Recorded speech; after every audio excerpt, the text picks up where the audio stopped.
portions of this show have been pre-recorded. Yeah.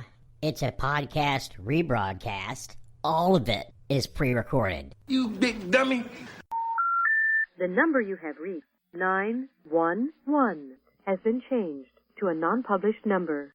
Stand by to receive our transmission.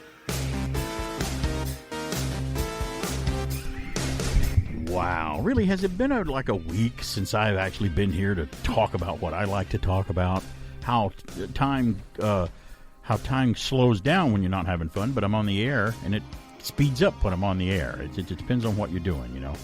I'm sure if you're on death row and you're waiting to go to the chamber, you know, if it's like, oh, you're going to get the death penalty in 10 years, I'm sure that 10 years goes by way fast. I hate to use that kind of that comparison. I don't know why I went down that road, but yeah, that's kind of weird to start it off like that. So, you know, time is relative depending on, and when we're getting older, I don't know about you, Alan Sanders is here, by the way. The older I get, the faster time does go by. It really does. And having kids like you have, it's got to go by quickly. It doesn't feel like it at the time. But one of the things that's been wild of late, I've got friends who decided to have kids a little bit later. Right. So they're in my kind of age range, or maybe just maybe 10 years younger. Yeah. But their kids are now 10, 11 years old, right? They're still young. And I tell every single one of them, I'm like, I was told this when I had my kids, so this is nothing new. You've probably been told this, but cherish every second you get. Yes. Because there are times now where they're telling me about, oh, I can't run the board. I've got my kid's baseball game. I can't come in because I've got my daughter's softball game. I'm like, do you know how much I miss going to my girls' soccer games? Yeah, yes. It's gone. Yeah, I can cherish those memories. Pick the incident. We're making new ones. That's great. Sure, we have great relationships. But you want to talk about nostalgia? There's a moment where I look back and go, I just wish I had yet one more soccer game to go to, one more track meet, one more practice. You know, I didn't like it at the time sometimes. Like, oh, God, practice again. I got to go sit out there in the cold while they're all there on the field. But I know people that are like that. I know people that are workaholics. And they do think, well, the reason I do that is I'm providing for my family to make a better life for them. Yet no one's asking you not to make a living. There's a way that you can, and a lot of people are guilty of it. And I had stepkids, but I don't have kids of my own. But I'm sure if I'd had them, I would have been the kind of dad I would have wanted to be, because somebody told me once, or told somebody that they knew that, they're like, you cannot, later on when your kids are older and you're old, they're going to remember much more that you were there at the baseball game to see them play, other than at work to buy them that extra robot toy for Christmas because you made a lot of money, or that thing. So that's what they're going to look back on 100%. And remember. 100%. I will tell you that our great conversations now, our kids talk about the memories. It's always about making memories. Because you were there and sharing the time with them. Yeah. Well, speaking of that and nostalgia and stuff, boy, did I have a wave of it this week, just driving around. And I was driving around the car. It was nice a few days this week. Were you in a Camaro? No, I wasn't. I wasn't in a classic old car, no. But I rolled the windows down, because it was nice. It's spring now. The days this week it wasn't raining that is. But I'm driving around, and, I got hit with some sense in the car. Not sense pennies? Like mean I got better. Oh, it's even another kind you were thinking about. No, I mean common sense. No, I didn't get hit with that. Don't worry about me. I didn't get any common sense. But it was sense, olfactory, smells and stuff. And it wasn't doing anything that I did in the car. It wasn't that type of thing. I didn't have a burrito for lunch or anything like that. It wasn't that. But it was like I was driving around. All of a sudden, I come up to this. I was in a more rural area of North Georgia, and I come up to a stop sign just out in the middle of nowhere. And off to the side, there's a house just like in the middle of nowhere out there in the country. And there's a guy out mowing the lawn with a push mower, and he's mowing it around, and then it just kind of wafted right in the car, and I'm like, oh, that smell of fresh cut grass. It's a great smell. It's just immediately, that's one of those that just transports me back. It's a pleasant smell. It's a nostalgic smell. Mm-hmm. And when I smell that, I thought, I'm back as a kid riding my bike in my neighborhood and smelling the lawns being, somebody like cutting every their lawns. Saturday, that's what you smell everywhere. Sunday, everyone's cutting the lawn. Oh, it was great. And it just overwhelmed me one day this week. And then I started thinking, what are some of the other smells that take me back? And I came up with about 4 or 5 of them. See if they cross with some of yours, because we talked about it on the air or off the air earlier, and I told you we were going to bring it up and talk about it. How much more nostalgic can you get than your pleasant thing, going up your nose? A nice smell, with a rubber hose. That's right. So I thought, okay, there's the grass. You probably agree with me on the fresh cut grass. Fresh cut it's grass just great. is awesome. It's just a great smell. Now, some of these smells I'm going to tell you about aren't particularly real pleasant ones, but they're not bad. They're just a smell that I can identify something with. Now, do you have one other than grass that you can talk about? Well, depending on what you mean in terms of, like, for me, just it will take you back to, that's a smell I remember. It's great. And I know this is weird because I don't want grandkids, but every time I smell a baby that had been bathed with, like, Johnson's baby, you don't want grandkids? I'm like, oh my God, I remember when my kids were like this little. It just brings you back as a parent. Powdering the little behind, right? Yeah. You don't want grandkids, really? No, I do. Oh. I just said not now. Oh, okay. Well, hopefully you're not going to have me moment. Hopefully you're not going to have me tomorrow or today. That would be good. No, if that happens, someone's been keeping a real good secret. That's a smell that you're right about that one. I like that one too. Yeah. Another one, I'll add another one. Another one that I did was going to school. I was in elementary school from 1st grade to 5th. I guess, when was it? From 71 to 75 or 6 or something. I think I was in the 5th grade during the bicentennial year or whatever. Spirit of 76.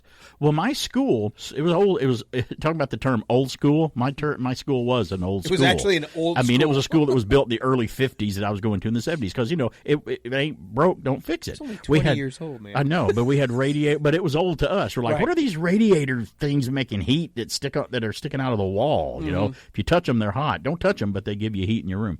We had hardwood floors in our school growing up. They're all hardwood floors. Old hardwood. George Washington walked on these floors, kind of thing. Maybe he didn't, but you know what I mean. Creaky floors, But in order the custodians would put down something. It was like a green compound on the floors. They just spread this green stuff all over the school. And what that did was attracted all the dust and the dirt to it.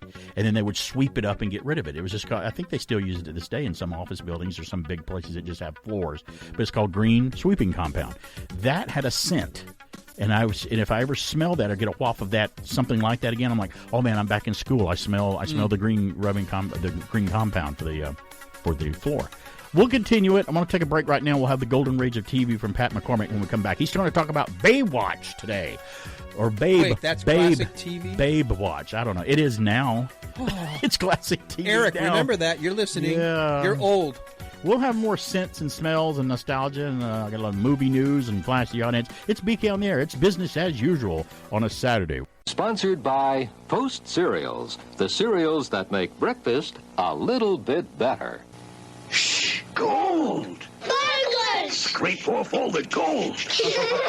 That's gold and sugar on Super Sugar Crisp. It's not a treasure. It isn't? It's a treat. And Super Sugar Crisp is part of a balanced breakfast. It's a treat! A super door sign is Super Sugar Crisp. The beast is asleep. Awaken at your own peril. Zoo is open. Caution. Animals are not caged.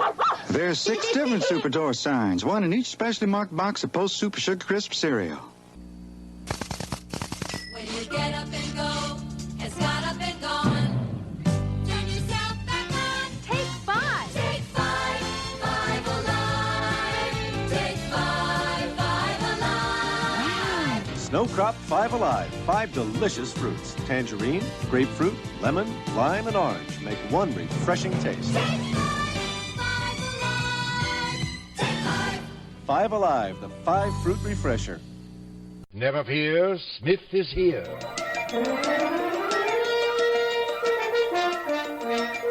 Greetings, fellow classic TV fans. Quantum Leap was a science fiction television series that aired from 1989 to 93.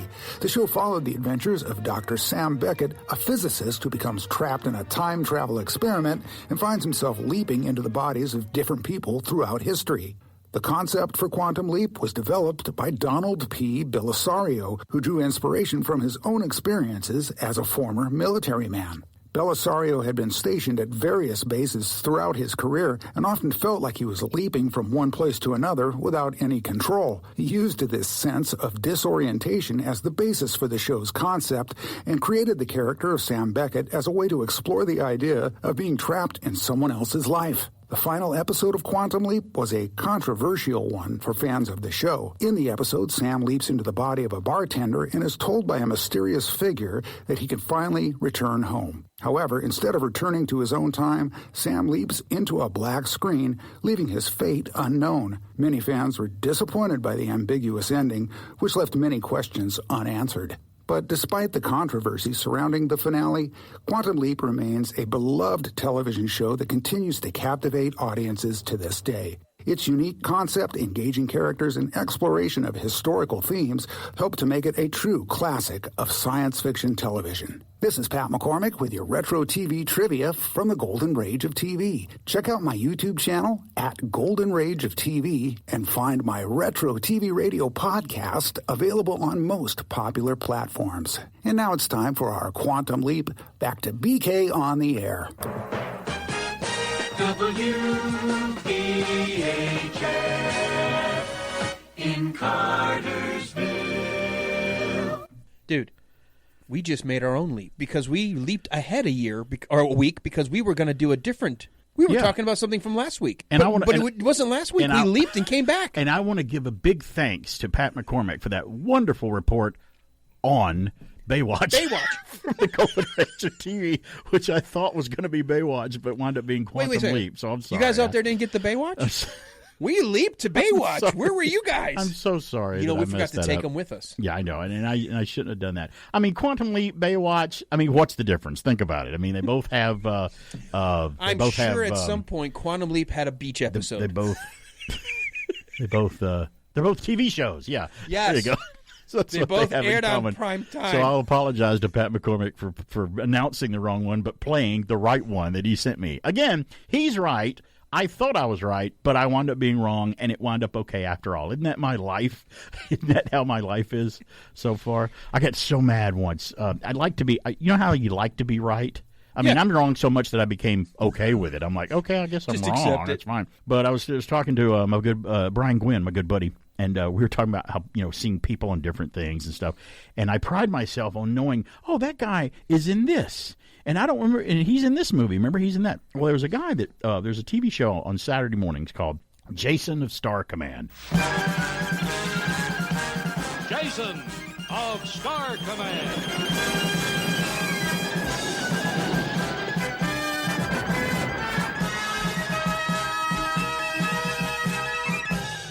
And it was a sci-fi live-action show riding on the coattails in the 70s of Star Wars. You know, the producers at CBS and Filmation went, dragging on my cigar here. Star Wars is popular. What can we put on TV that's like Star Wars? Oh, okay, we'll put this on. We'll do this. Even some of the people that worked on the technical spaceship modeling effects of Star Wars worked on Space Academy and Jason of Star Command. Some of the model builders, they went and worked on those shows. It wasn't like there were a ton of effects shops right, there was only a few people. How many model builders you got like Star Wars? Oh, I got about 4. That's about all we got. So there was a commander, James Doohan, was the Scotty from Star Trek, played the commander on Jason of Star Command, but left the show in 1979 because he had to go film Star Trek: The Motion Picture when it was going to be filmed in 79. So another guy took over as a commander, but he had blue skin. They painted his skin blue, and he was an alien commander, replaced him. Well, that guy was in, I remember him being remember Pale Rider with Clint Eastwood? Yep. Remember the main guy of the bad guys, the guys that wore the brown jackets, and they wanted to, they're shooting everybody and they're terrorizing the town. Right. That guy was an old actor from back in the day. I can't remember his name right now, but he's been in movies for years. And Clint knew him. Well, played the commander in Jason of Star Command. And when he started showing up in movies in the 80s and stuff, I'm like, that guy he was in Jason of Star Command. That's great. And I was out with Brian, my good friend, one night, who went to see Return of the Jedi with me last night, by the way, who was with a lot of us, and we'll get to that later. But Brian goes, he was in Outlaw Josie Wales. And I'm like, what? What are you talking about? I said, no, he was in Pale Rider. I thought, me and my knowledge of movies, I'm like, no, Brian, you're mixing it up with Outlaw. You're mixing it up with Pale Rider. That you're just picking the wrong Clint Eastwood movie. You're thinking of the wrong Clint Eastwood movie. He goes, no, and Brian's such a nice guy, and he doesn't want to, insist and get mad at me and go, no, you're wrong. He's more diplomatic about it. So I'm like, well, and he kept kind of insisting, no, he's in Outlaw Josie Wales. And I'm like, that came out in 76. Pale Rider was much later. I'm like, okay, well, fine. I'll just have to show you. So I look it up on the internet, and I'm looking at it, I'm like, here's his credits. All Josie Wales. I'm like, what? What? What? I was wrong about a movie and that I was insisting about? And I was. I looked it up now, and I saw the film, and I'm like, son of a gun, there he is. Well, it's a very quick, kind of a small scene, but I'm like, there he is. And now every time when Brian and I will be talking movies and stuff, like we always like to talk trivia and stuff in movies and remember things, Brian's like, yeah, what else is that guy in? I'm like, well, Brian, I think that guy was in so-and-so movie. I think, now that I talk to you, I don't know. I'll have to look it up and make sure, so we make a running joke out of it. It was embarrassing for me. Mm-hmm. It's like a scientist mixing chemicals, and he's so used to having it right all the time, and he's training this new guy or something. He's like, now look, don't mix these two or they'll blow up. Now here, watch it. Let's do this. Oh, it blew up, and I did it wrong. It's embarrassing. When you profess to know something, and I'm like, oh, that makes me feel so bad. So even now, I don't even insist. I'm like, well, I can't insist that he was in it because the Josie Wales incident. It's a running gag with us. There are very few times we. Do we have a caller? Yeah, we've got one. Let's see. Let's go. Hey, it's BK on there. Hello, I know who this is. Hey. Hello, Barry. Oh, it's Eric. Good morning, Eric. How you doing, buddy? Yeah, I want to thank y'all for giving me my first senior moment. Your first one? You called me after the show last week. Yeah, that's right. I did. You asked me what street I lived on 5 years ago. Yeah, because I was going to direct someone to those apartments that were looking for an apartment in the area.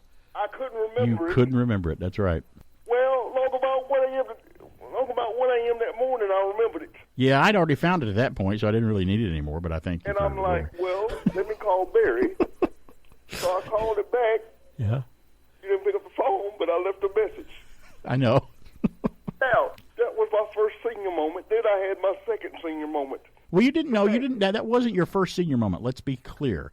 Your first official senior moment on this program regarding Alan and I involves a certain celebrity, an actor, being dead that was not dead at the time, but did yeah. Just a reminder, and still isn't dead. Which means you've had yet another senior moment that you forgot. Right. So this is probably the third or fourth senior moment by you, Eric. You know what gives me solace throughout this whole thing? What's that? I got 20 years on both of y'all. That's true. That's true. But isn't it funny that you forgot that you had 3 senior moments before that, and that in itself is another senior moment that you forgot those 3 first ones? The first ones? I'm starting not to like this show. Come on, you love this show. Come on, you've been calling this show since I've been on the air. I didn't have a senior moment when it came to Pat McCormick. Well, that's true, I did. But you know what I do? I make fun of it and just have fun with it and go with it. You know what I'm saying? How did you confuse Baywatch with Quantum Leap? Well, they're both TV shows. They got a lot in common. They're both TV shows. Okay, Barry. You got Scott Bakula. Your medication. Okay. I mean, look at Scott Bakula and David Hasselhoff. They're virtually twins, for Pete's sake. Come on. Be like Foreigner and Yes, identical bands. I guess they look alike. I don't. What? Right. Well, Alan and I will tell you this right now before we let you go. There are a lot of senior moments to come for you. Just be prepared. There'll be especially more. Since you've got 20 years on us. You're going to get 20 years of that. Yeah, you're going to get 20 years more because we'll probably be gone and you'll still be having senior moments. Yo, I don't like you. That's okay. Well, we like you. I don't like you, man. Love you. Okay. Love you, Eric. Okay, love you. Bye. Well, it's true. He's going to have more senior moments. Bob Newhart is still alive. Yeah, his wife died last week. His wife died. Yeah, Jenny. And I found out, I didn't find out, but I knew this for years. Bob Newhart and Don Rickles were the best friends with each other. They were just best friends. And they always Don made fun of Bob. Well, he made fun of everybody because they had 2 completely different styles of comedy. Bob was more observational, laid back, that quiet. Very dry. Yeah, dry comedy. And Don's just in your face, insulting you and pointing everything else. Let me tell you why you are a piece of crap. They were best of friends. They were best of friends. And when I heard that Jenny Newhart, because Don always made the point of saying, Bob Newhart's one of my best friends. And he goes, the key to being best friends are the wives. He goes, if the wives get along really great, it's even easier for the guys to get along. Because he said his wife, Jenny Newhart, and Bob's wife, Don Rickles' wife, Barbara, were best friends too. They were like sisters. They were inseparable. That's nice. So, and they traveled together and stuff. And he goes, and the interviewers would always go, "Does Bob Newhart travel with you?" He goes, "Yeah. He and Jenny are great travel companions. They carry the luggage." What else he would say. But yeah, I think that's great. We're winding down the segment. Let's go through a couple more nostalgic smells. We're talking about scents and smells that take you back. Another one that takes me back is if you pop open a can or a jar or whatever they're called, the thing they're in, of Play-Doh, and I get a sniff of Play-Doh, that takes me back. You know exactly what Play-Doh and crayons smell like. 5 years old, and I'm using my little barber shop, putting it through and pressing the hair through, comes and then out, cutting the the spaghetti hair, and doing it all again. Play-Doh is great. And another smell that I absolutely love, and I was at the theater last night. We'll talk about seeing Return of the Jedi as we're running out of time. Freshly popped popcorn. Movie theater popcorn in those machines. It's different. It just smells, because you're in the theater and you got to have the ambience. It's BK on the air.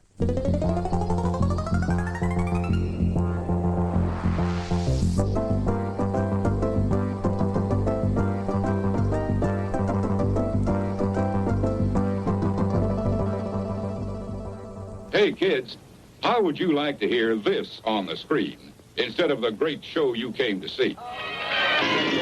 That's what you sound like. Honest. Please cooperate and do your part in keeping this theater quiet so everyone, including you, can enjoy it. Now, remember, lots of adults and kids, too, paid admission to enjoy the show. We must insist on absolute quiet. Skateboarding, skateboarding, moving fast, keeping low. One last spin and around you go. Skateboarding, shakes and fries for you. Skateboarding, and something else that's special too. Burger King presents Magic Meal. Each week the meal you buy comes in a different box with a different trick, like the mystery box, assembly required. It disappeared! Now this will disappear. Magic Meal, for 4 weeks till April 9th at a participating Burger King. It's always something special when you're with Burger King. My name is Mr. Bubble. Let me show you tubs of fun. You can be a bubble with Mr. Bubble. You can have some bubble toes with Mr. Bubble. or be a bobblehead with Mr. Bubble. I'm safe and gentle, and I make getting clean almost as much fun as getting dirty. Have a tub of fun with Mr. Bubble. He makes getting clean almost as much fun as getting dirty. Mr. Bubble.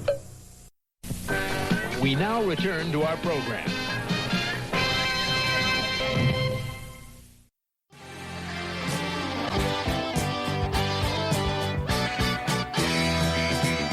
Hey, we're back. It's BK on the air here. We were talking earlier about scents and smells that you take you back, or make you long for the old days, or just to get a whiff of something. You're like, oh, that reminds me of growing up as a kid or something.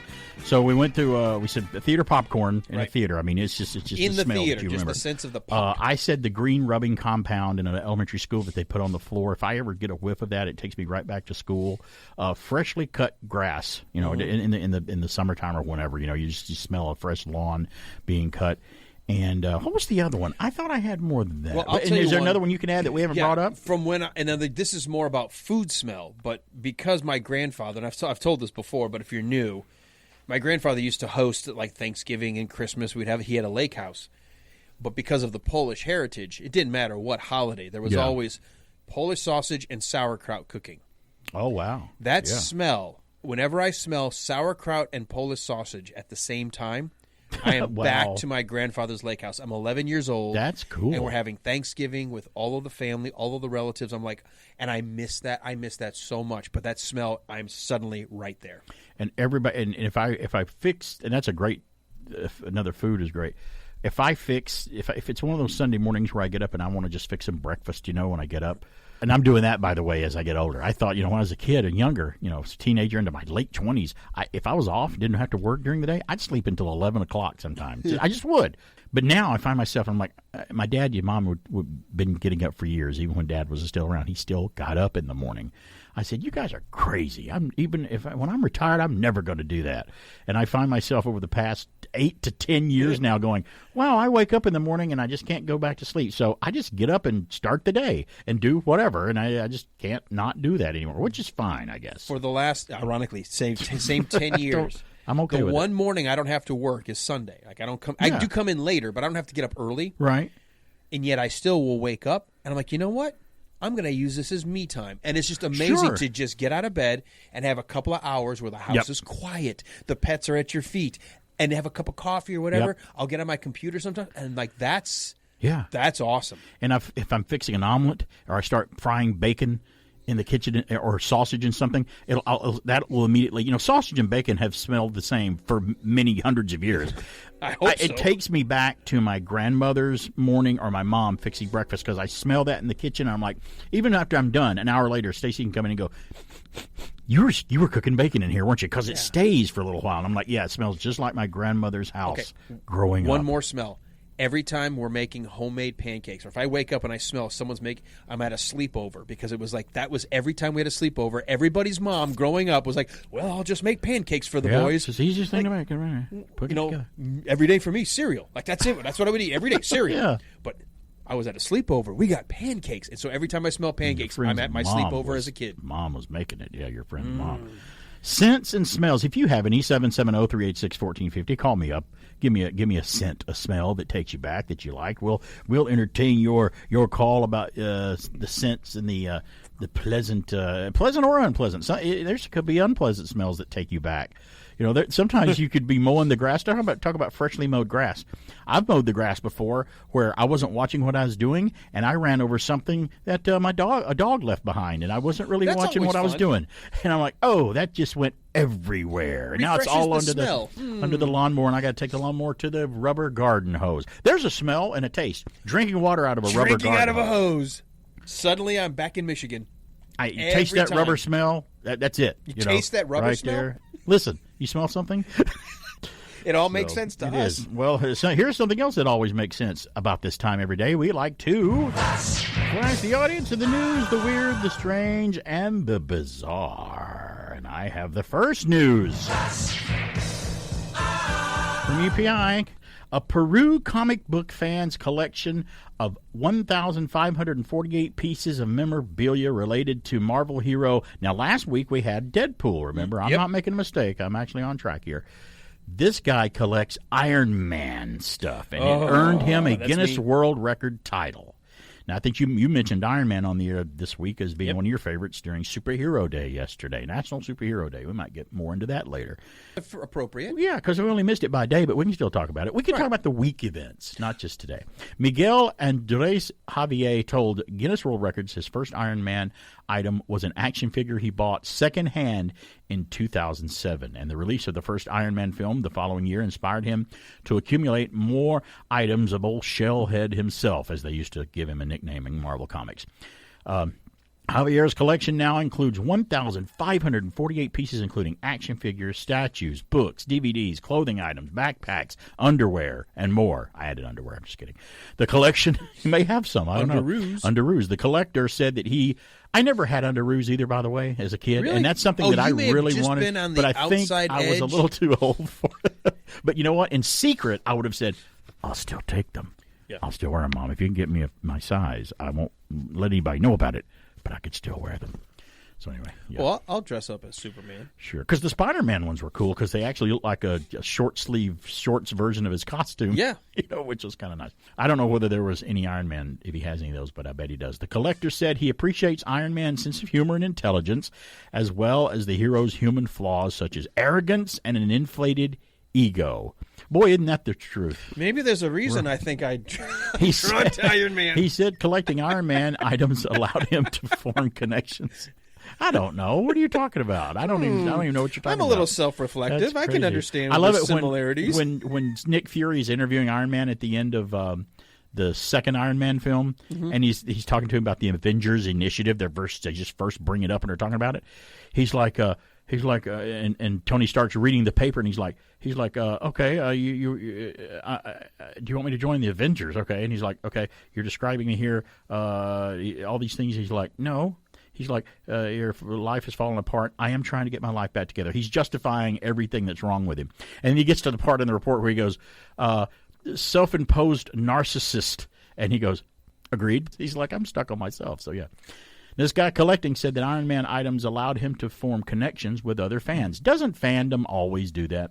Another Marvel fan in Ireland was awarded a Guinness World Record earlier this month for the largest collection of Deadpool memorabilia. We talked about that last week. So the Deadpool memorabilia was 2,250. But this guy's catching up with Iron Man, but he has the Deadpool guy doesn't have any Iron Man stuff. So that makes sense. I am Iron Man. Iron Man kicked off the MCU in a wonderfully successful way. Thank goodness. All right, I've got the next news.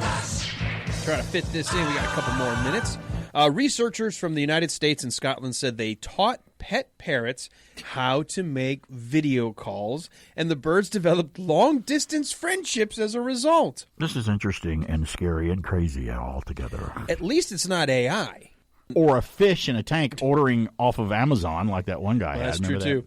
The team, composed of researchers from Northeastern University, the Massachusetts Institute of Technology, MIT, and the University of Glasgow, released a study titled Deep Breath, Birds of a Feather, Video Flock Together. No, you got to take a deep breath because you haven't read the entire title of it. Here we go. Birds of a Feather, Video Flock Together, Design and Evaluation of an Agency-Based Parrot-to-Parrot Video Calling System for Interspecies Ethical Enrichment. That's the name of it. It's like, could you short... It's got to be an acronym for that. Come on. The study involved parrots learning to ring a bell that would result in a caretaker bringing them a tablet. The birds would then use their beaks to select a photo of another bird on the screen, and a video call would then be initiated. The parrots displayed behaviors during the calls that mimicked behaviors of birds in the wild, the team said. The researchers said the parrots started to develop friendships through the video calls, showing preferences for repeatedly placing video calls to the same long-distance companion.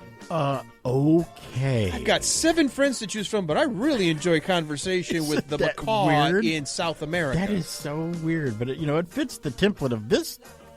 Flash the audience of weird stuff. Parrots are very smart. They are. And I've got a few more news flashes. We'll bring them to you when we come back. Think you know today's food prices? Try and guess the cost of this dinner. 3 pieces of batter-dipped chicken, fried crisp and golden, fluffy whipped potatoes, tender sweet vegetables, and apple cake cobbler for dessert. What's your guess? About $2? $2.50? Wrong. It's about 85 cents, and it's a Swanson fried chicken dinner. That's some value. Swanson can change your ideas about today's high food prices. Sugar. My kids eat too much sugar. I'm in the same boat. Well, if less sugar is what you want, just switch from your peanut butter to nutritious Skippy. Oh, Annette, there's no difference in peanut butters. Sure is. No peanut butter is better for kids than nutritious Skippy. And of all the leading national brands, only Creamy Skippy has half the added sugars. Half the added sugars? That's great. Tastes great, too, Mom. Yeah. For good nutrition, no peanut butter is better than Skippy. Right, Skipper.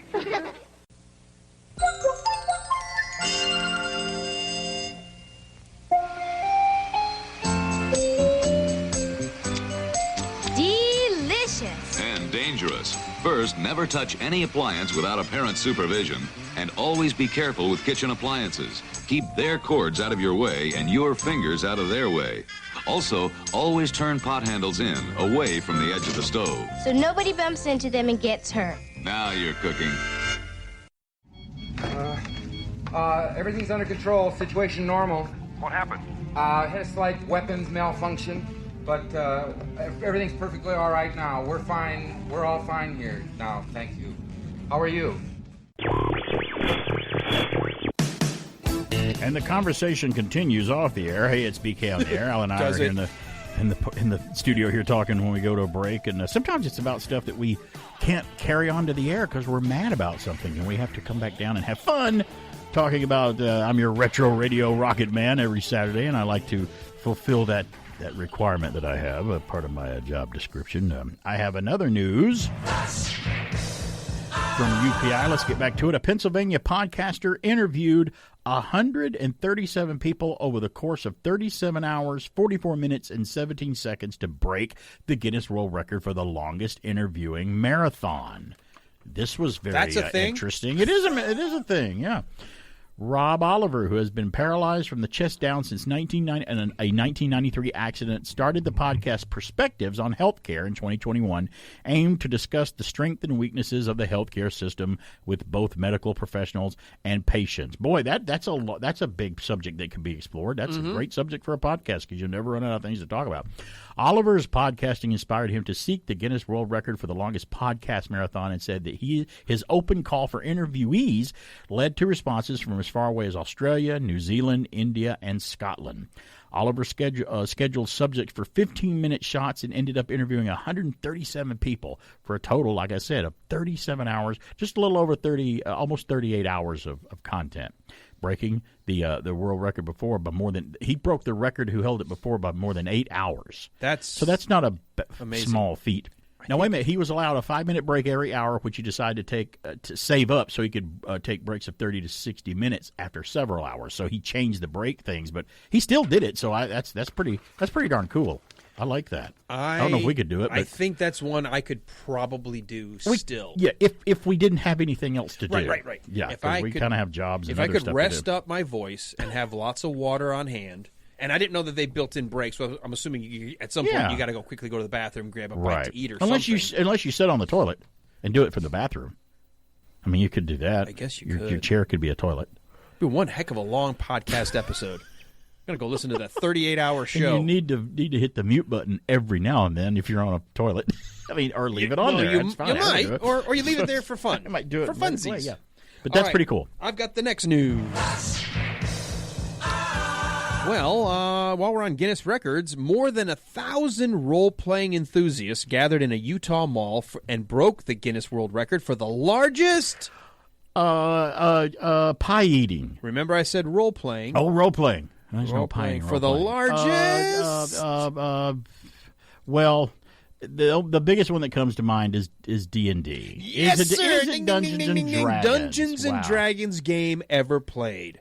Wow, that's like a live-action Lord of the Rings scene. 1,000 people all gathered to play D&D. Wow. Andrew Ashby, lead organizer and head dungeon master for the game at Provo Town Center, said there were a total of 1,227 players in Saturday's game. That's far exceeding the goal of 500 that had been set by Guinness World Records. Again, a big higher breaking of the record. That was a big break. Ashby, whose family owns the We Geek Together game store at the mall, guided the game, which included 200 tables of up to 7 players each with its own dungeon master following Ashby's instructions. Dude, this wasn't just 1,200 people all gathering and playing their own version of D&D. Right. It was one giant party of 1,200 people in the same world and the same adventure with individual pieces. It was literally Lord of the Rings. Did you know that, and I know it falls within the geeky nerd dumb of what we talk about in the show and everything. I think I played Dungeons and Dragons. I think I tried it once. And that's, you think I'd play it all the time, but I didn't. I played other role-playing games. I played one called Cyberpunk, which was set in the cyberpunk, futuristic Blade Runner type Mad Max world or whatever. And then I would play a Star Trek one that was kind of a Star Trek space battle type thing where you could battle starships and stuff. Not a lot, but I played it.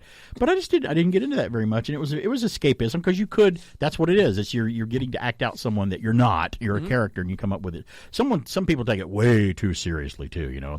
Which like life, don't take anything too seriously. But I didn't play it a lot. And as far as right now, as this show is on the air, there is a movie in the theater right now, Dungeons and Dragons with Chris Pine, that's making bukus of money and is very successful, and people seem to love it. And I was thinking, a Dungeons and Dragons film right now, and it's 2023. I said, didn't that peak 30 years ago or 25 years ago? And now they're coming out with something else. So you never know.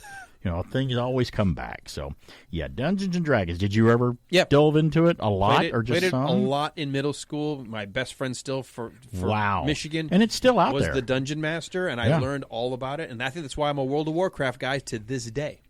I still play. That's cool. I got the last news. Listen up in case you want to do this. I got their website at the end of this from UPI. A zoo in England posted a job opening seeking applicants, quote, comfortable wearing a bird costume, unquote, to serve as the facility's seagull deterrent. The Blackpool Zoo said the new hires would be a different kind of bird that would take them out. Said the new hires would be members of the visitor services team, and their duties would include dressing as a giant bird of prey to scare seagulls away from the zoo's main dining areas. Quote, at Blackpool Zoo, it goes without saying that we love all animals, and as a seaside resort, Blackpool is not short of seagulls. However, the seagulls are proving to be a bit of a nuisance when it comes to trying to steal food from our visitors and our animal enclosures, unquote, the zoo said in a job opening. The zoo said ideal candidates, let's see if you would meet this here, right, Alan. I'm listening. Ideal candidates would be visitor-focused. Okay, I could do that. Friendly. I could be friendly. Yeah. Energetic. Yeah. Sure. Flexible. Well, I can't bend back and touch my toes backwards, but I'm pretty flexible. So that's the kind they're talking about. Ongoing and need to be comfortable wearing a bird costume. I don't know about the last part. I've dressed up before. That might be the deal breaker. But I don't know. I don't know how hot it gets in that area of England. But there's your requirements if you want to do this. Interested applicants can contact the zoo at recruitment@blackpoolzoo.org.uk. So, by the way, if you ever want to do that and travel, I think there's some travel involved if you live here in the U.S. So that's one you can't do remotely from home on a computer. No, you kind of have to be there. Show him the computer laptop. I'm a bird. I got the bird costume on now, but I'm zooming in. But show him to me. It'll scare them. Now you can't do it remotely. Did you ever see that BBC video that has been around the internet for a while, where they did the voiceovers for all the birds doing weird things? No, but I know you ought to send it to me. I haven't seen that. It's like it's real, like the documentary of like animals. But right. The BBC said, "Oh, we can have some fun with this," and so they got all these voice actors. Right. And so, like, one of the birds was taking his wings and going like real wide, and then he would cover his head with his wings, and he would go daytime, nighttime, daytime, nighttime.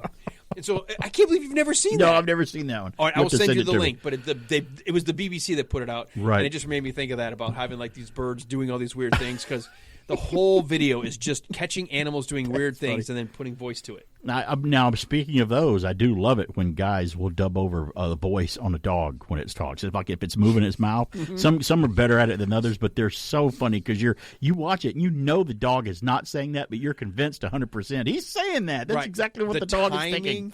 The one that I remember, like what started the whole idea. It's probably the most popular one you're talking about. The one where he's talking about giving the steak or whatever to the cat. Yeah, to the cat. That's the first one. That's great. Like, yeah. Yeah. He goes, you know what I did next? He goes, what? He goes, I gave it to the cat. No! And it's just the dog yawning, but it's yelling no. Back at it, but perfect. But again, if it involves dogs, we're there. We love dogs. And the dogs who, and you know this because you have a husky. Hey, imagine that. We're talking dogs again on this show. It always circles back around to Jaws or dogs. So if we talk about Pippet in Jaws, that's a dog in Jaws, would be really great. When I have an idea for a podcast. It's going to be called the Pippet Cast. Jaws, what we talk about every Jaws episode. And dogs. Jaws and dogs. Jaws and dogs. When dogs are vocal, they think. I mean, and I'm like, are they trying to mimic us talking? Is that what they're trying to do? And you know it because you have one. Is huskies are real vocal when it comes to that.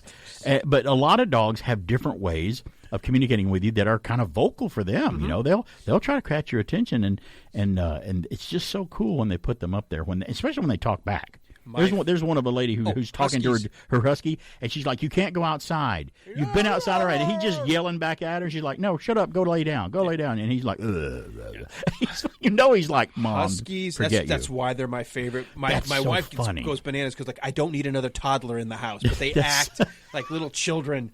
They're petulant. They'll be like, "Yeah, sure." Like, stop it. People, like, stop it. And they'll give you a little extra one at the end. Right. Like, be quiet, stop that. My dog's hearing is amazing. Like, it's amazing. Sure, right? Yeah. I'm telling my dog from across the yard, stop barking. Stop barking at the neighbor dog, because she'll go to the fence. Sure. And she knows if I bark, I force the other dog to get like bananas and come out and bark back at me. And I like doing that. And then she walks away. She's like, I gotcha. Yeah. Like, don't do that. I don't want my neighbor mad that you're calling. Right. And she waits till I'm within 10 feet of her. Like, she hears me, but as soon as we're within 10 feet, she's like, oh, okay, I'll stop barking. Yeah, and walks stop away. now, because who else does that? Your kids. Like, I think she's training me right. to come after her rather than her to stop. Right. Well, we just made a few people, if they happen to be listening, very happy, either now or on the podcast that I turned the show into. Because my friend Pat McCormack with the Golden Rage of TV, Dave Sudstrom with his retro YouTube channel and what he does, and Thrash Pondo Ponds, they all have sent me messages going, we love it when y'all talk about dogs. Doggies. We love dogs. So hopefully we made some people happy there talking about dogs. By the way, I'll have to send you one, since you know Huskies are goofy little children. Oh, yeah. I love the ones where people put together what we think of Huskies and versus what they actually are. Right. And the one I sent to all my family, they've got like this orchestration behind it, and it's like looks like a giant wolf, and it's prowling in the snow. Right. And it's a picture of its eye, and then all of a sudden it goes, and what it really is, and you've got like a 3-year-old singing going, blah, blah, blah, blah, blah, That's all there is. and the dogs are playing in the water and sleeping upside down and running. That's all there is. And there's like, a guy. that's my dog. There's a guy that's very breed specific. He'll imitate as a human how he goes, this is a Dachshund, and he'll do a Dachshund. They're like, that's exactly right. Here's a Husky. Here's what they do. Here's how a St. Bernard reacts to stuff. But he's reacting in English as a person like a dog. And like, he's spot on. That one's funny too. Wow, dogs. Can you tell we love them? That's what my grandmother used to say. Dog is God spelled backwards. I'm like, there might be some truth to that. 100%. Because they love you unconditionally. Wonderful dogs. And pets in general, but mostly dogs because we're dog people. I mean, if you're a cat 100%. person, that's fine, but cats and dogs are I completely respect different. all animals. I do too, but cats and dogs are different. Totally They different. are. You watch a cat versus a dog video, you're like, there's What their if your dog personalities right there. thinks it's a cat? Oh, I don't know about that. I would sneeze. And now, this message.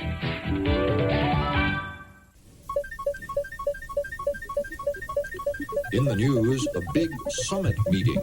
They were supposed to be discussing economic problems, but President Reagan and 6 other world leaders also used this week's meeting to get to know each other. We'll be back with a summit in Canada in the news. Sponsored by the many fine products of General Foods. We're lost. My fault, but you... Oh! Neither! Food? Yes, crunchy food. C-3POs. New Kellogg's C-3POs. Twin rings phase together for a crunchy new force at breakfast. Yeah, the force is with us. A delicious part of this nutritious breakfast. More? Of course. How much? Oh, my. C-3POs, a new force at breakfast. Another happy landing. Stand by to receive our transmission. Hey, we're back. It's BK on the air here. I'm your Retro Radio Rocket Man on AM 1450 and 100.3 FM WBHF. Every Saturday from 10 a.m. till noon Eastern. I'm here. We've got another little under an hour to go on the show here, ticking down, but we're still going to have a lot of fun. I got a lot left to talk about.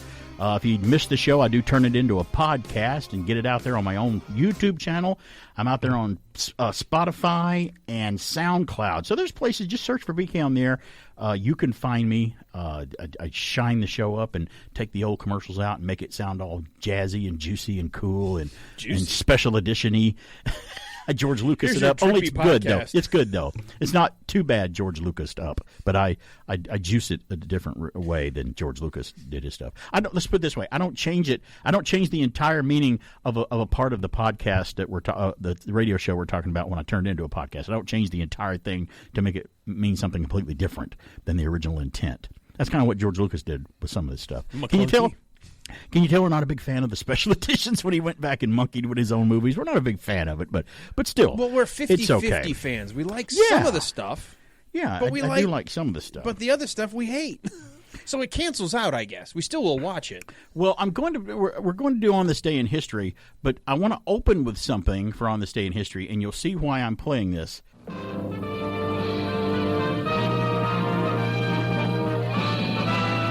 Spanning the globe to bring you the constant variety of sport, the thrill of victory, and the agony of defeat. The human drama of athletic competition.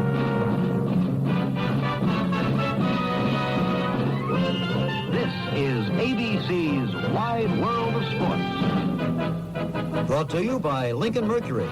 Nobody has more kinds of cars for more kinds of people. See them at the sign of the cat. By Goodyear. makers of the custom Steel Guard radial tire. And by State Farm Mutual. Almost anywhere you live, there's a State Farm agent nearby. Like a good neighbor, State Farm is there. Little ABC wide world of sports for you there. What in the wide world of sports is going on I don't know. I'll tell you why. On this day in history, April the 29th is today, on this day in history that we're doing the show. 1961, that's when, on this day in history, ABC's Wide World of Sport debuts. On this day, 61. I didn't know it was that old. I didn't know it was that old either. And I know it didn't have that opening. I think that opening came in the early 70s or whatever, and it didn't open that way. But that's the opening for that show that I remember seeing because as a kid, kind of like Bandstand, American Bandstand, when I would watch that come on, ABC Wild World of Sports, and then I would turn it. I'm like, I'll see the opening because it's iconic, but I don't want to watch whatever's coming up after that. Today on this day in history, a music anniversary. 1967, Aretha Franklin releases her single R-E-S-P-E-C-T. Billboard Song of the Year, 1967, on this day in history. Do you know Otis Redding wrote that for her? And I'd forgotten about that. On this day in history, another musical milestone, 1968, Hair opens at Biltmore Theater in New York City for they didn't know it, but it was going to run for 1,750 performances of that show. Wow. Give me a head with hair. Long, beautiful hair. The old Hair on Broadway. I've never seen Hair, and I know it was popular. And that song, Hair, that was the Cowsills that sung that. You know, they usually sung beautiful poppy bubblegum songs, but when they recorded the psychedelic Hair song, everybody was kind of surprised, and it was a pretty good song. We lost somebody on this day in history. A legendary director died on this day in history in 1980. Alfred Hitchcock passed away on this day. We lost the Hitch. Great director, by the way. He's one of the first, I think, directors that other directors would stand up and take notice because he started directing movies in the 30s. Talk about a guy who invented the idea of suspense, like truly crafted suspense. He was always less is more, he says. Yep. He goes, you don't actually see the knife. You never see the knife go into Janet Leigh in the shower. But people that saw it swore they saw her being stabbed. I'm like, you didn't really see the knife stab her. You just saw flashes and images and blah, blah, blah, and cuts of her and cuts of this and a little quick shot of that. But you never actually saw it. Number one at the box office in 1973, 50 years ago, it was... He found out at the end of the movie that it was made from people. Oh, that would be Soylent Green with Charlton Heston. A great, but depressing, but great. To this day, I still every now and then pull it out and watch it because it was a great movie.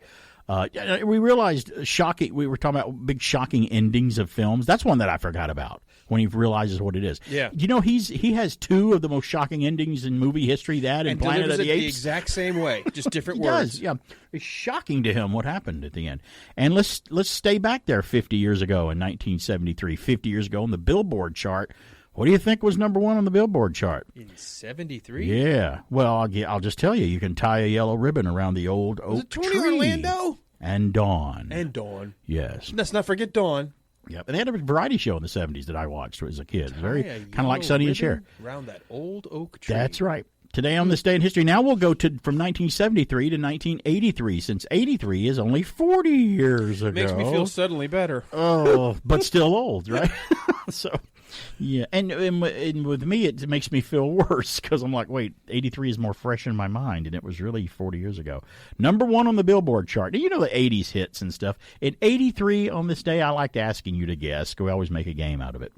What song do you think was number one on the charts today in history in 1983, 40 years ago? You want to take a stab at it? Is Billie Jean, remember, last week from Michael Jackson. It's not Billie Jean again. Billie Jean got knocked off by this. Better than knocked up, I guess. But Billie Jean got knocked off. Is there a hit? Because I probably know the song. It's a one-hit wonder, but it was a pretty big hit. And it's usually, when you buy a Best Songs of 1983, this one's always probably on it. Oh, Come On, Eileen. That's exactly it. You no got way! It. It's Come On, Eileen. It certainly is. The you number talk about one the song. Ultimate one-hit wonder? That was it. No other song by the Dixies Midnight Runners does anybody close. know. Yeah. And everyone knows that song, Come On, Eileen. That was the number one song today in history, 1983, 40 years ago. You guessed it. See, you get it right sometimes. You know what the clue was? What? When you said anytime there's a compilation, it's always there. I'm like, well, there's only one. Like, it's on every compilation And it of is. the 80s. It's always on the 80s. It's the only song that they had. Like, you could still getting royalties from use in movies. You could on probably. that one song. I know you have an Alexa. You could even be at home. Go home today and just go, Alexa, play some Top's hits of 1983. That's probably the first one they'll play. Is just that one, just the default, just the default with the banjo playing and stuff. Walking around in freaking overalls, in thinking that they're in Louisiana, Boy, but they're British. You never forget that. But you know what? You never forgot the video, did you? It stayed in your mind. 2004. I'm still blown away. 2004 on this day in history, Oldsmobile builds its final car, ending 107 years of production on this day in history. The last Oldsmobile. What's cool is we do have the Classic Olds Club that comes to Cartersville once this summer for their car show. That's awesome. Speaking of there, we're going to take a break. We'll tell you the rest of on this day in history when we come back. Why are women so happy about new Tickle antiperspirant? Is it because Tickle is the first roll-on with a big, wide ball? Is it because Tickle has a new, quick-drying formula? Or is it because Tickle helps keep you dry all day? Make yourself happy. Staying drier is nicer with a little Tickle. Hi there, time for Timer, your roving reporter. I'm talking to you from inside a fantastic factory, your digestive system. You know what we build here? You, not out of wood or metal, but out of food. You see, you are what you eat, from your head down to your feet. Things like meat and eggs and fish you need to build up muscle tissue. Uh-oh. Hello, appetite control, more protein. We need energy. Playing tennis today, you know. Whoops. All these motors in your body need a lot of fuel to go on, like carbohydrates, fats, and proteins, vitamins, and so on. What's left over forms the building blocks you need, indeed, to grow on. Yes, you are what you swallow, so that next time you feel hollow, don't just fill your face with any old kind of treat. This goes for every kid or 6-foot athlete. All you really are is what you eat. Woo!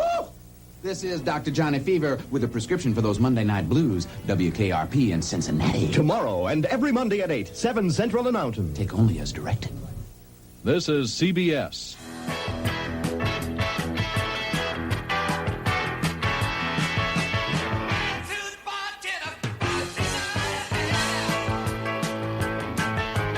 And we're still talking about car models and names as we talked about Oldsmobile building its final car, ending in 107 years of production back in 2004. Coming up with model names. Why did they name this car this? Why did they name it that? I don't know. Let's continue with On This Day in History. We've got one more. 2018. I want to give you. This is a two-part guessing thing for Alan here, so let's talk about this. A series surpassed another series that ran for the longest time on television on this day in 2018. On this day in 2018, a TV show beat an old TV show's record for being the longest-running American television series in history. Do you want to take a guess at what both series are? Simpsons. Is your guess for the first one? It beat whatever the other one is. What do you think? What do you think it beat? The previous one. Oh, it's on the tip of my tongue. That's not a soap opera, is it? It's not a soap opera. Do you want me to give you the genre? Yes. It's a Western. Okay. And I'll tell you this. It's obviously longest-running Western on television. Nope. Good guess. Keep guessing. You'll get to it. Rawhide. No, not Rawhide. Okay, no, this ran much longer than Rawhide, yeah. I'm going to be mad. This one started out with black and white episodes. This started out as a radio play and then went into a show, then went into color. I'm thinking Rawhide. No, I said that. Rawhide, Bonanza. I'm going to be mad. When I say it, you're going to smack your head like I could have had a V8. Gunsmoke. That was Alan smacking himself. Gunsmoke. God bless. Gunsmoke. The Simpsons surpassed the 635 episode count of episodes that Gunsmoke had in 2018, making it the highest number of episodes of any series on television. You know that's you cannot be a bad, horrible, unsuccessful show and reach that far into thing. Because Gunsmoke was a popular Western. It really was. I remember watching it as a kid. If you wanted to, they're over, 700 some episodes now for Simpsons? Yeah.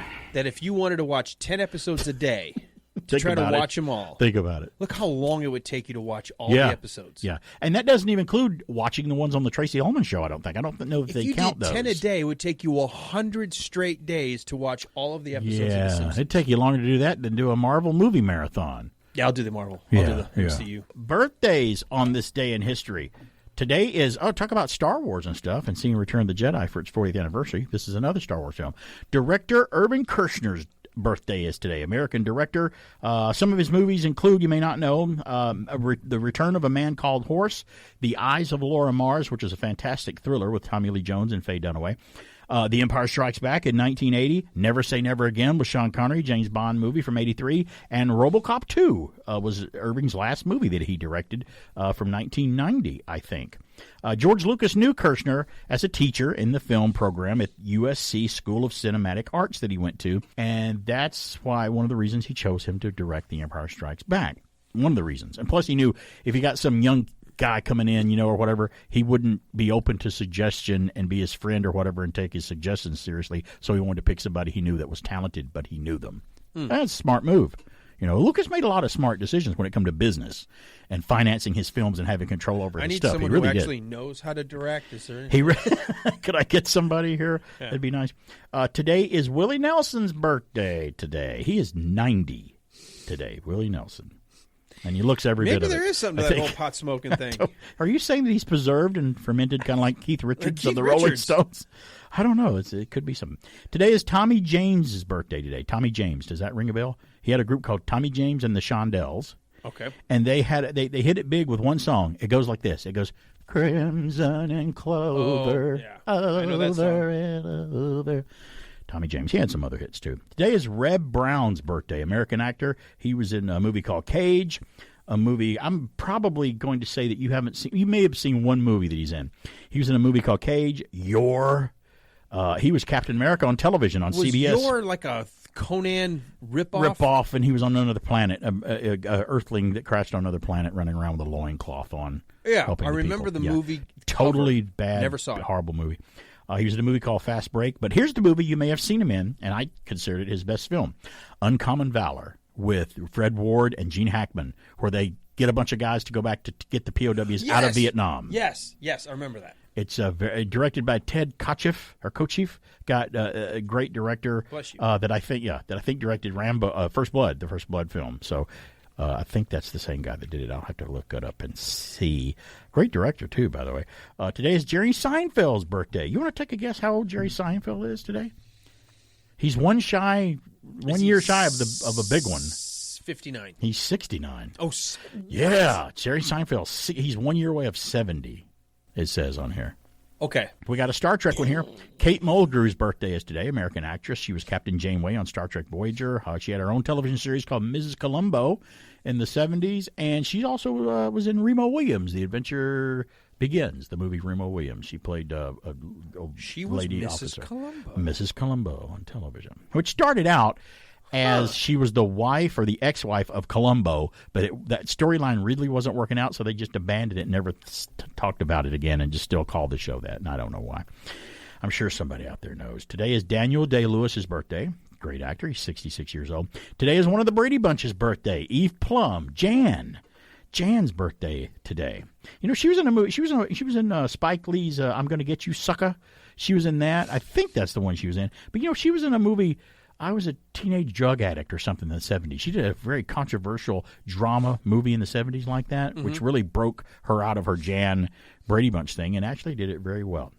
She's an artist, too. She has her own Facebook page. Check out Eve Plum on Facebook and like her and join her page and stuff. She's very nice, and she does art. She puts her art on bags and coffee cups and stuff now. It's like really that day-glow 70s pastel-y looking stuff. Imagine that. It looks very Brady Bunchy. Very Brady Bunchy. Today's Michelle Pfeiffer's birthday. Ooh, take a guess how old Michelle Pfeiffer is now.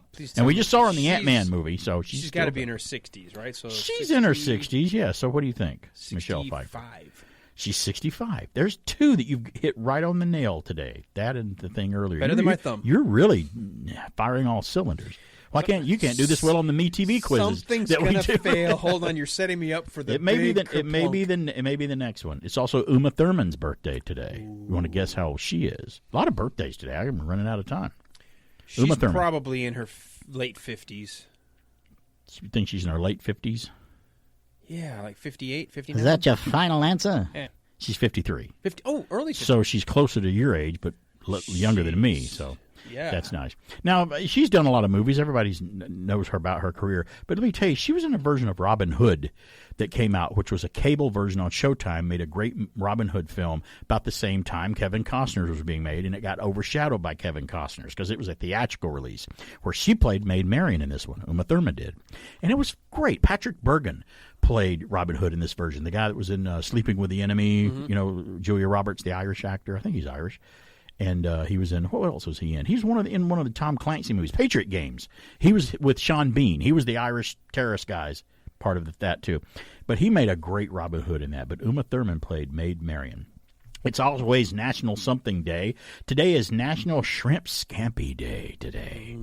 It's also National Sense of Smell Day, so you can use your sense of smell to smell that shrimp scampi cooking, and you can have it. Or the cut grass, or the popcorn. And that's right, or all the olfactory nerve sense, nose but shrimp scampi, smells. Man. Shrimp and garlic butter combined. Swimming in fat.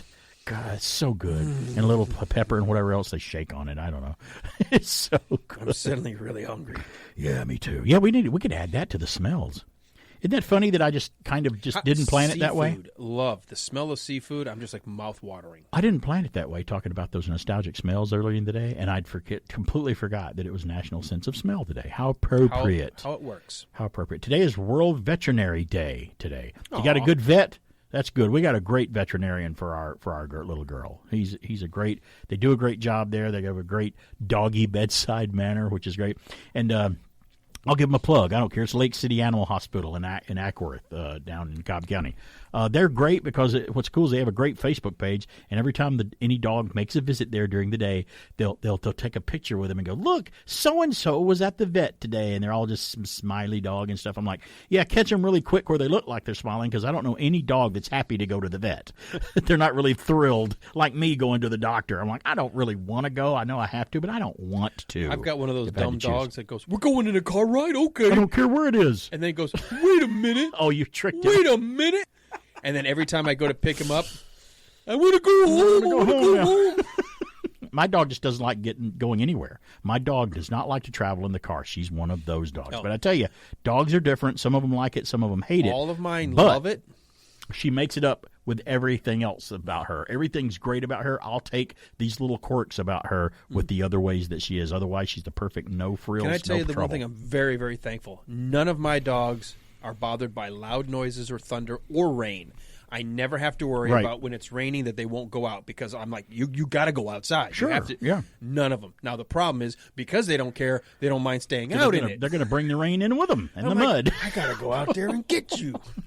Well, I'm thankful. That's the one thing I'm thankful for my dog for. She will not go out in the rain, even if she's just dying to go to the bathroom. She's like, I can wait. I can hold it. I don't like that water coming down. She hates it. Then it'll eventually get less rain or sprinkle and stop raining, and then she'll go out.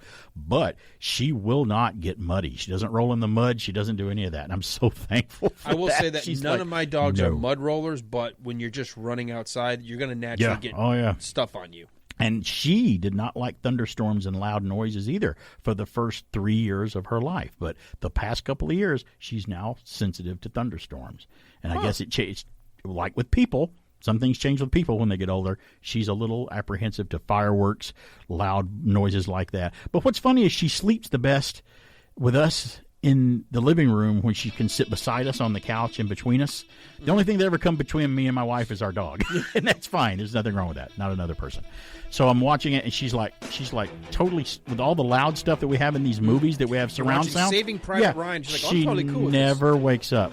In fact, she likes the TV on with the sound, so that doesn't bother her. So, and today is, we know it because of the Tellus Museum here locally. It's Astronomy Day today. Astronomy Day. And they've got things going on One right now. of my favorite things to talk about and study in science. I did love astronomy because it was space. It was I love space yes. stuff. Space, the final frontier, the planets, the comets, the solar system. The spot all between that my stuff. ears. That's right. It's a big space. It's big out there. We'll return after these messages. I'm Gil Gerard. I'll be starring this fall as Buck Rogers in the 25th century. From the moment I arrived in the 25th century, everybody made me feel right at home. There were nights when I would just marvel at all the mysterious heavenly bodies. Well, here's to the future.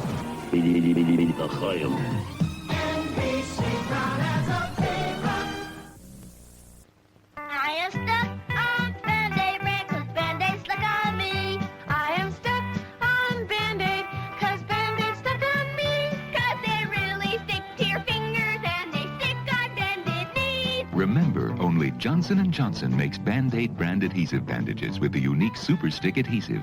Depend on the protection of America's #1 bandage. I am stuck on Band-Aid 'cause Band-Aid stuck on me. Is back. The rebels won't tire till they see the last of the Empire. And Kenner's there with Star Wars Return of the Jedi Collection. I'm gonna feed you to Starlock Pits, Skywalker. Klaatu, Weequay, Luke Skywalker, and Lando Calrissian, each sold separately. Prepare the plank, Weequay. Surprise, surprise, I'm Lando in disguise. Let's get out of here, Luke. Whoa, the plank is falling. Help! Klaatu, Weequay, Luke Skywalker, and Lando Calrissian action figures, each sold separately from Kenner's Star Wars Return of the Jedi Collection. And one of those kids in that spot right there could have easily have been little Alan Sanders playing with his Return of the Jedi action figures. 100%. Because in 83, you were 12. I was coming up on 13. You could have been. Now, I was 17 in 1983, so I didn't so much have the I don't think I was buying the action figures, even though I still liked seeing what was out there. But I was working at the time, and I did enjoy going to buy the Topps trading cards that had the bubble gum in them, or the stick of whatever it was. They say it was gum, but I don't know what it was. Whatever that hard brittle thing was. You can still buy them now in collector corners and convention shows, and some of them are still sealed with the bubble gum in there. And I'm like, oh, what has it turned into now? Because it wasn't great when it first came out. But I did buy Return of the Jedi cards and collected them from Topps in 1983. So I was still guilty of that. I still liked it. It's bad when the gum is so old it turns into powder. Yeah. Like in your mouth. And you're like, and it falls apart, like it lost the gum. Have you ever had gum what was that fell apart in your mouth? Like, yeah. And then you're like, this isn't even gum what anymore. Did I take? I don't know what it is. And then you immediately go for a big piece of Bubble Yum or Bubblicious or something. Bubblicious. Hubba Get that Bubba. wonderful Hubba Bubba, too. Those great Bubble Gums at Bubble Yum. I love Bubblicious. Dad gum my Bubble Gum. Juiciest gum. Well, I played that for a reason, and we talked about it earlier. Did we go on a trail? We did. We talked about it earlier, but I finally got to it here in the show. The 40th anniversary of Return of the Jedi. We talked about it last weekend, but last night was the actual time that I went to see it at our local movie theater that we have near our home. Was it as good as you remember? It was. I had such a good time. All of a sudden, I was transported back to 1983. We had the popcorn smell in there. I was with Mrs. BK, my buddy Brian. We were talking about, he had his son Campbell there with him. We were all sitting there, and a pretty crowded theater to be a 40-year-old movie. But granted, it's got a built-in audience. It's Star Wars. But watching it again on the screen, it just felt like, because I remember seeing this for the first time and wondering what's going to happen, what's going on here. Oh no, how are they going to get out of this? Vader, the Emperor, is Vader going to save Luke at the end? It was just so much fun remembering it all. And even watching the Ewoks, I didn't mind them anymore, because I'm like, number one, there's nothing I can change about it. They're there. It was the thing of the time, and I don't really care. I had such a good time. Any criticisms I might have had, I left all that at the door and decided to have a wonderful time Just way have back fun. in 1983. Yeah, at some point, just have fun. It was so fun. So yeah, we had a good time watching it again. It was great, and it was the special editions, by the way. If you'd like the original theatrical versions of Star Wars, which I still have a copy of. They released them. I think the last time they released those on DVD, they were in a you could buy each Star Wars film of the first original 3 with both 2 discs in it, and it had one disc had the theatrical version, one disc had the special edition with all the extras. So you can watch either one you wanted because you got both discs. And since then, they have never released it again because George has said those are no longer the official versions. You'll never now. Disney could change their mind because they own it now. Who knows what they could do? But these aren't the versions you're looking for. You don't want these versions. But it would be nice to see a 4K restoration of the actual theatrical versions. That would be really cool. But again, when we went to see Jaws on the big screen at the Fox Theater in Atlanta, when I went to see back at the height of coronavirus lockdown that we were all on, we still went out and did things, and we went to our local theater, which was showing movies for $5 because they had nothing else to show.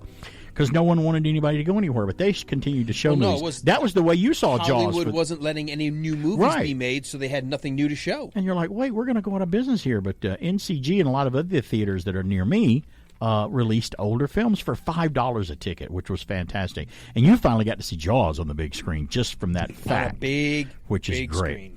And I went to see Empire Strikes Back. And it was a good print, too, because, I'm kind of a movie snob when it comes to movie quality. This was a great print of Return of the Jedi last night, too. Good. So watching it, I always like watching old films in the theater because you get to see them. I don't care what kind of plasma, flat screen, 4K screen you got at home. If the movie in the theater is tuned and being projected the way it's supposed to be as a film, it's such a much bigger screen, which is nowhere near as big as you got in your house as a movie theater screen. Not yet, anyway. Some people might have one in their basement or another room.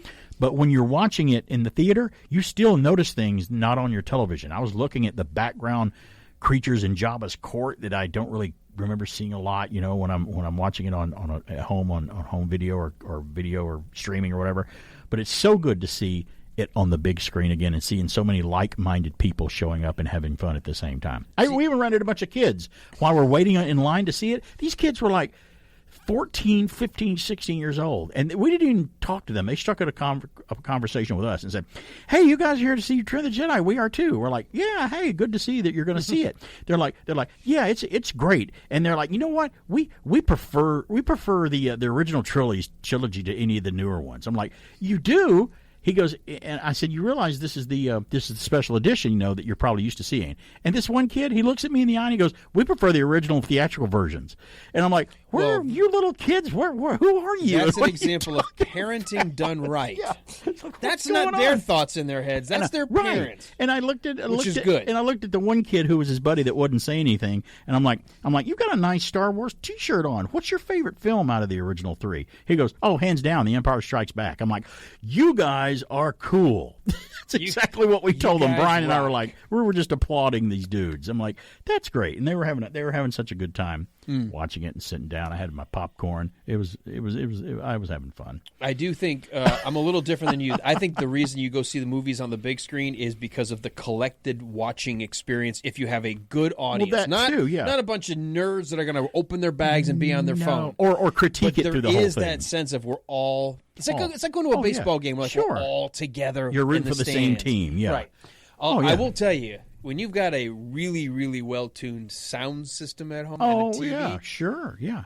But it's again, pretty good. Well, I'm not talking about the sound system. The sound system, it's only limited to how it was filmed and produced at the time in the theater, so we know that. And this movie, I don't know whether they were showing it digitally like they had downloaded it. Probably. There's no way they got a film print of it. It was probably downloaded digital. But something else I'm noticing as I get older is when I watch old films in the theater, even if they're perfect prints at their height of how they're supposed to look, they still do. There's a time where movies change to either a different stock of film or digital or something, because old films, even looking the best that they can look, still look a little grainy, but only because we're spoiled with the way filmmaking looks today. Right. That's why. Because everything gets better. Right. I mean, they don't look bad. They just look like, I'm not used to seeing films like that. But that's how this is how it looked the best. This is the best it could look in 1983, and that's just the way it was. And I won't complain about that, because I'm like, how can you go back and change what you were working on, the equipment you had? You can only make the picture look better as much as you can. It's only as good as its original way it looked already. You can't throw it through a magic. You can't throw a magic wand on it and make it look exactly how a movie looks today. You can't take it that far, I don't think, because it was filmed on old equipment. That's the thing. To an extent, but a lot of the digital now. No, they can enhance it. Yes, the AI enhancement that they have now that can literally repaint frame by frame is like maybe they'll get ridiculous. Better at that. Yeah. It's getting to the point where, like, the deep fakes are getting so good that amateurs are putting deep fakes together. Can you imagine with a Hollywood budget? Right. It's ridiculous. But I'm saying, if you did your podcast, if you recorded a podcast tonight, you go home and record your podcast, but you use a little microphone from a tape recorder from 1970 and record it on that on a cassette, you wouldn't be able to do too much to make it sound a whole lot better. There's only so much you could do to make that sound like I'm talking right now. Don't forget your own stories you've had on your own show. What? They now have AI audio processing where if you can feed the words, it learns the speech pattern and then would recreate it short of doing perfectly. that. Yes, short of doing that. So technically, it would know my speech pattern and tone and could recreate it without all the pop, crackle, and snap. Well, it's funny you should say that. But that's new technology. Funny, that's funny you should say that. It's not mainstream yet, though. That's on even better stuff like that's on the way to fix stuff.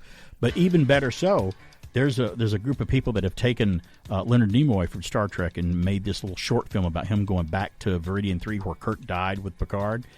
And going to his grave, visiting it, and taking it, and going to do something with it or whatever, take it back or for proper burial. I don't know what it is, but they're putting these little things together, and I might show it to you after we take a break on YouTube. It looks like Leonard Nimoy.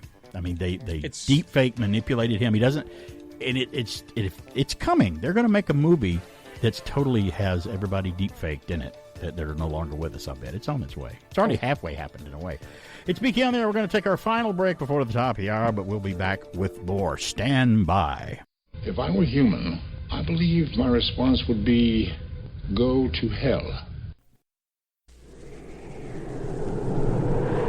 Visitors from outer space! We come in peace to bring you terrific tasting space dust sizzling candy. Space dust? Wait till you experience the sizzle of galactic grape, orbiting orange, and cosmic cherry flavors. Wow, the cherry tastes delicious! I'm sizzling grape. Space dust sizzling candy. In your mouth, it's out of this world. Far out! Space dust, available in outer space or your local store.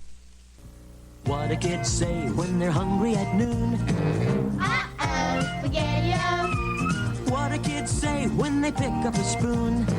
Uh-oh, SpaghettiOs. What do kids say when they want to eat soon? Uh-oh, SpaghettiOs. Serve Franco-American SpaghettiOs with meatballs or sliced franks. The neat brown spaghetti you can eat with a spoon. Uh-oh, SpaghettiOs.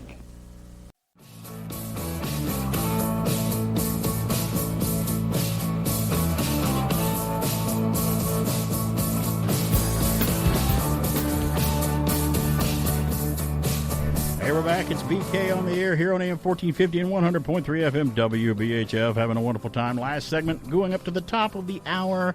Having a good time as always. I love this song. This is a great song. This is a great song. It's the a cappella version where there's no lyrics. It's the karaoke version. That's right, karaoke. But it's not. It's not would be no music, right? singing. That's right. But see, that's why I have you here. I'm here for and your. You know I'm that guy was in the Josie Wales movie too, and I didn't know that. So that kills me when I do that. You could probably karaoke that if you wanted with to. all the multi mixes, they can actually reprocess and just take the vocal track. Sure, they could. Yeah, but because that's the again, mix.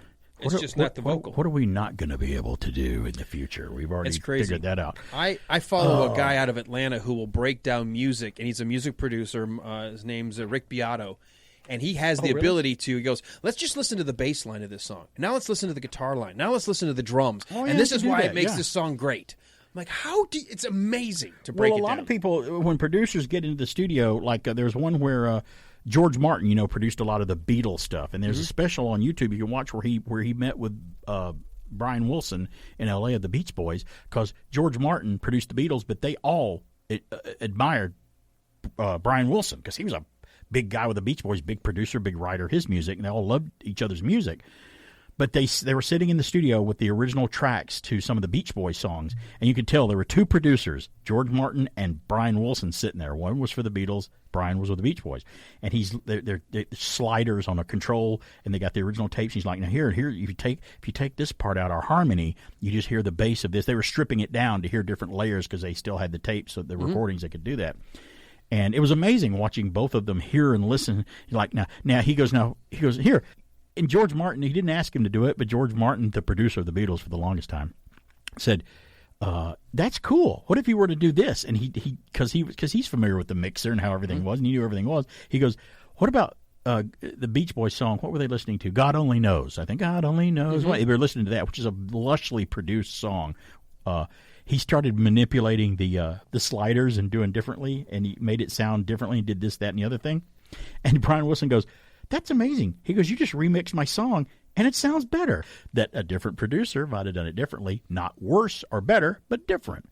So it's amazing that a lot of the people that produce their own music, or have a producer come in and produces it, because some musicians can sing, write, and play instruments, but they can't get in the studio and mix it together and stuff. Yeah, some people do it all. Technology is it's a whole skill. It's an art all by itself. And a lot of them had to learn the new digital way. A lot of the old rockers went, "Oh man, we were analog for the longest time because that's all we knew how to do. We're old guys, and we had to get into this. Everybody was going digital. We had to if we wanted to survive. We didn't have a choice." And they did.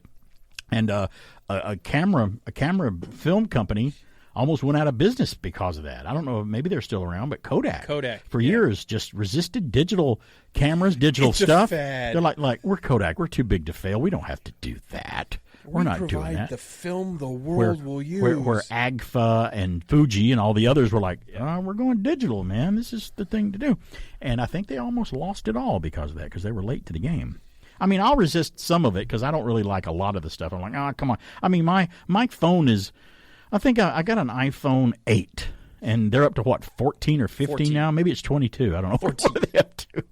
They're up to iPhone 14. But my iPhone 8, okay, so you got a new one. My iPhone 8, for what I want it to do and everything, I don't lack anything with my iPhone 8. It does exactly. I'm always a few generations behind on stuff like that. No, in fact, actually, we only got these because our 8s were starting to go really slow, and we had free upgrades to the 14. Well, there you go. You had free upgrades. And I know I'll upgrade mine eventually, too. I just haven't really needed or wanted to do it. But I do like technology when it's used properly, and it's awesome, and you love stuff like that. You're like, "Amazing! I can't believe that." We were blown away at the train show, not knowing that they had apps for their phone that they could start and do their trains with. Wait, what? Look, I can start my train set from my app. Look, I can make it blow its horn from its app. Look, I can crash it into another. I could crash it into a car. Well, you can't do that, but using the app. It's bananas. There's an app for that. Did you know to this day I've never paid for an app yet? I've never paid money, and there's nothing wrong with it. I've never needed one where I needed to pay for it so bad that I wanted it. Nothing wrong with it. When you said there's an app for that, I was listening to another radio station in the morning that sometimes does goofy stuff. Another one? And they were the host was talking about, goes, "What are you supposed to do when you don't have a remote? I've got a Blu-ray player and I lost my remote and there's no buttons on anything anymore." I was like, "You're supposed to download the app, dummy." Yeah. Our Roku at home that we have, Roku Sling, I have the app for the remote control. Yeah. I control it all from app. We do have a remote control, but when the batteries are dead, and I need batteries for it. Never mind, I got my app. I mean, we can go back and forth. It doesn't matter. But yeah, there's an app. Apps control everything. It's great. I can turn the lights on and off in my house with my app. Time marching on. Here's another one from MediaPlayNews.com. Netflix is exiting disc rental after 25 years. That came out, I think, a couple of weeks ago. I'm kind of late to the party with it, but it's April 18th, which is, it's a little late, but it did happen.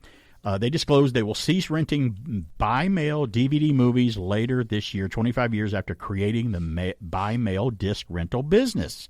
The move isn't a surprise since the company put its sole focus on subscription streaming video in 2008 and stopped including disc rental revenues in its financials a few years ago. In fact, Netflix saw disc rental revenue plummet over 50% in 2022 and $100 million from $100 million to $200 million in 2021. So I guess it was time to get out of it. I mean, why would you continue? You're probably losing money at this point. Netflix generated $32 million in DVD rental revenue in the first quarter. Ended March 31st, down from $40 million in the previous year record. The decision leaves Redbox as the largest disc rental still operator in the country. And how much longer really are they going to be around? I mean, you got to move on, I guess, eventually. You can't just stick with it. It's gotten to the point where I can't even remember the last time I bought a movie. You mean on disc or something? On Blu-ray. No, I can't either. I think I can because we were late to the Blu-ray. We had a DVD player for a long time, but we went ahead and got a Blu-ray player because we know they play DVDs and Blu-rays, but Blu-rays won't play DVDs. I mean, DVDs won't play Blu-rays, so strike that, reverse it. But we bought I bought Outland with Sean Connery on Blu-ray because it was remastered from the Blu-ray. It looked fantastic, and we have Skyfall. Stacy wanted Skyfall because she's a James Bond fan. Because she's like, we got a Blu-ray player, but we don't have any Blu-rays. I said, well, let's go get a couple. I'm like, oh, okay, Skyfall. She picked out Skyfall, and I'm like, oh, I want Outland because I've never seen it since the theater looked so good. It looks beautiful in that 4K thing. Because when Outland would come out, you knew this. A lot of things would come out on DVD, and they never did anything to them. They would just take the original ugly copy and just transfer it to DVD. I'm like, okay, just because you transferred it doesn't mean it's on a better format, but it still looks like crap. Right. So it looked like when you watched Outland on the original DVD, it looked about like you were watching it on a videotape. Well, because it was the VHS it was just a copy. You just had a digital menu for it. To play it. It would never get worse. It won't wear down from there. But it just didn't. I'm like, this looks like I'm watching it. Why am I watching it through a screen door? It looks terrible. Through a screen door. And not all the Blu-rays, not all the DVDs were created equal when they first hit the market. I remember when DVDs were new, we had Twister with Bill Paxton. We had it on Laserdisc. Remember those? Mm-hmm. We had it on Laserdisc. Beautiful widescreen copy. Then the DVD came out, and we watched it, and we're like, the sound on this is very tinny and weak, and it doesn't look like it's a little pixelated in some of the darker scenes because the DVDs were brand new at that time. Remember, so we had a friend of mine that had a Laserdisc player hooked up with a DVD player, and he had an A/B switcher where he could switch the screen from one player to the next and look at it. We put Twister in on Laserdisc, and we put it in on DVD and played them both at the same time and would flip back and forth on his big television and watch it, and it did. The Laserdisc looked 10 times better than the DVD did because that technology just kind of weren't there yet at the early Remember, stages. the lasers being a much bigger platter could have more data. At the time, when you're trying to compress it to a medium half the size, they had compression, and a lot of times the compression screwed up the video or the audio. That's why I didn't switch over to DVD very quickly. I waited. I'm like, okay, now they look great, because eventually they did.